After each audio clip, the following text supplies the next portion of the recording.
GettyPrince Charles wants to make most of Buckingham Palace public. Sources cite the Prince of Wales, 68, reportedly believes the famous central London palace is too large and costly for modern family life and wants to make it into a monarchy HQ. His son William, the Duke of Cambridge, 35, who is third in line to the crown, also reportedly believes the palace could be made more commercially viable by opening the majority of the building up to the public after the Queen, 91, dies.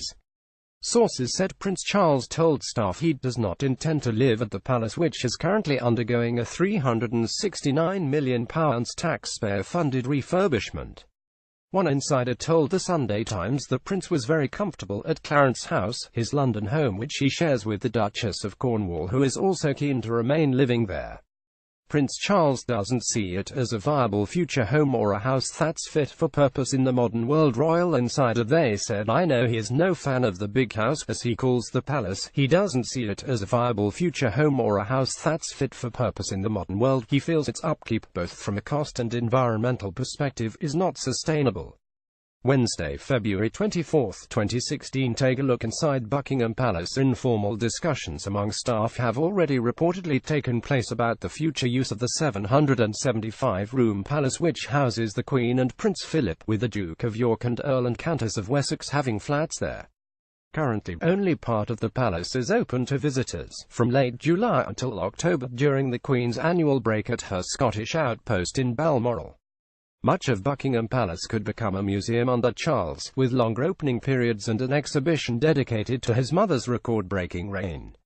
One source said, "What's to say Buckingham Palace can't be opened to the public for at least 6 months, while keeping the staterooms pristine for use during big occasions?"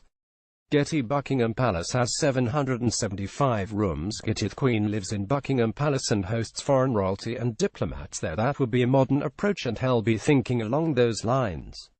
Another insider said it makes perfect sense commercially to offset the costs of running such a big place by extending availability to the ticket-buying public. A royal source said, "We have continued to say that Kensington Palace will be the Duke of Cambridge's residence throughout the next reign, whereupon he will move into Buckingham Palace.